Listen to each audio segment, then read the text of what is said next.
quit smoking addiction, quit smoking. But that's not the way it's defined.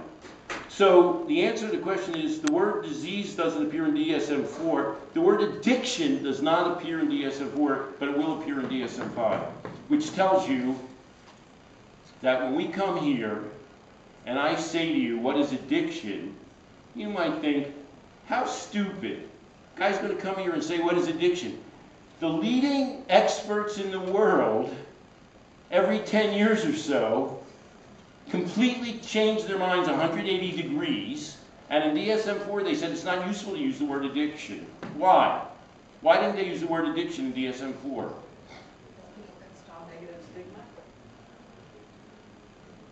That's a hard question, maybe. Because it has so many associations and meanings. And then why didn't DSM-5 did they decide to use the word addiction? Because they said, well, they didn't exactly say this, you are dependent on like a diabetes drug, that's not really addiction. Well, what is addiction? Well, addiction is a habit that has a negative impact on you. So the leading people, what we're doing here tonight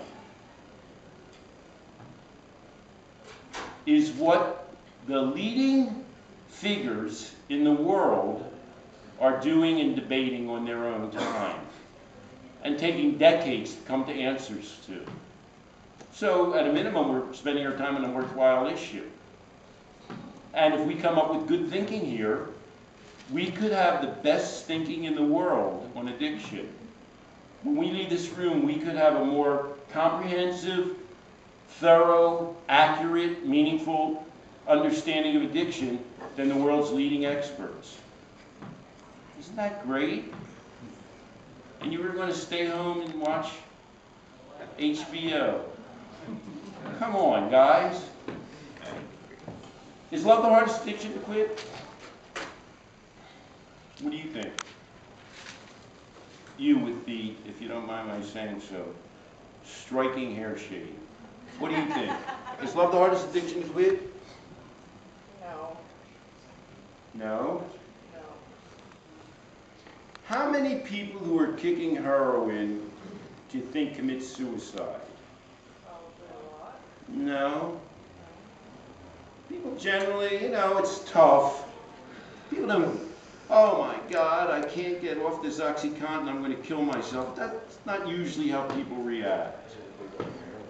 How many, or heroin, OxyContin and heroin, they don't differ significantly in their withdrawal traits.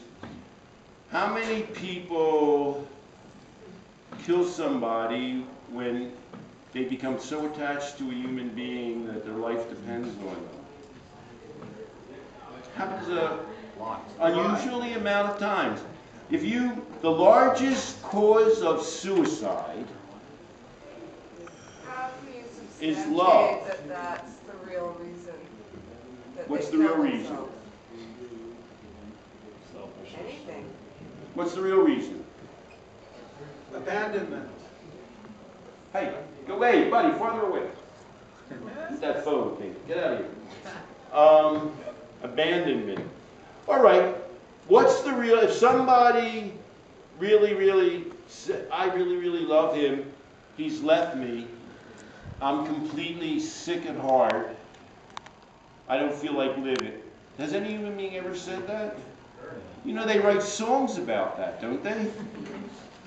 What is that? What does it tell you? What does it tell you? You're saying it's not the real reason. It wasn't really because they were in love that they're suicidal. What's the real reason? Huh? Insecurity. What's that? Guy. Yeah. Attachment and delusion. It's like they're the only source of fulfilling this need or this yearning. What's that sound like? A hit record. Huh? It sounds like a hit record. What's it sound like? Huh? It sounds like an addiction. They've convinced themselves that the main source for their sustenance in life is another human being.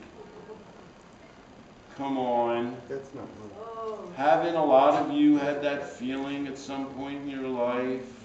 Where's the increasingly negative consequences? What's that? You said in your definition of addiction before that it leads to increasingly negative. What would you give as an example of a negative consequence of an interpersonal love addiction?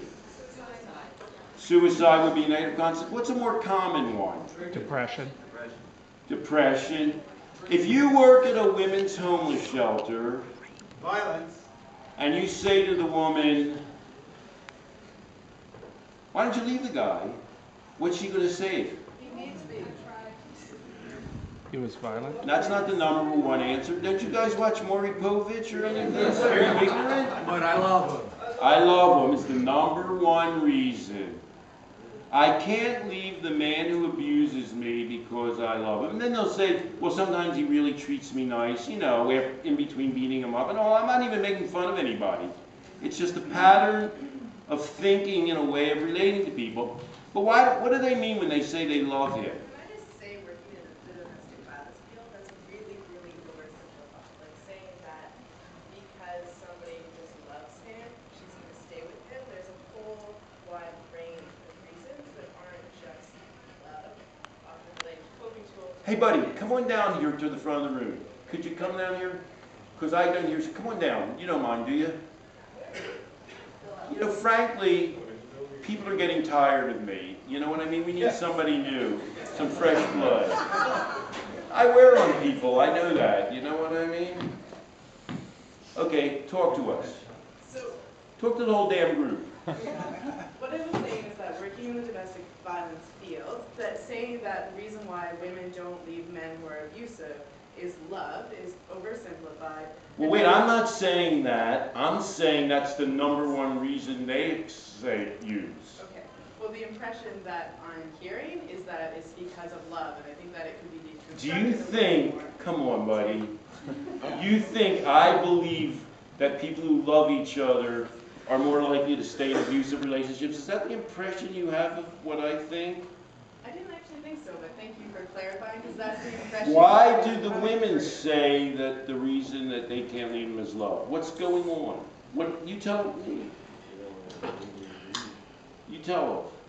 Often it's dependence, financially, there's children involved, there's poor coping tools, there's belief that they can't do any better because that's what they've been told, that they're not lovable. There's a full They're misidentifying a feeling of dependence and neediness based on the poverty of their life and other alternatives, and they're calling that love. But you might as easily call that addiction. Hey, buddy, I thought you were with the media. You're not supposed to be giving the answers. Right? So what people mislabel an addiction as love. But that won't fool us, will it? Because we have a definition of love addiction, don't we? It's an engrossing involvement that provides fundamental needs for people, but that has a detrimental effect on their lives that makes them more dependent on that primary experience. How does getting beat up by your boyfriend make you more dependent on him? How does being in that kind of a relationship? I wish you're not spending enough time like in the Maury Povich show. What kind of story did they tell? My boyfriend won't let me leave the house. He won't let me talk to my mother or my family.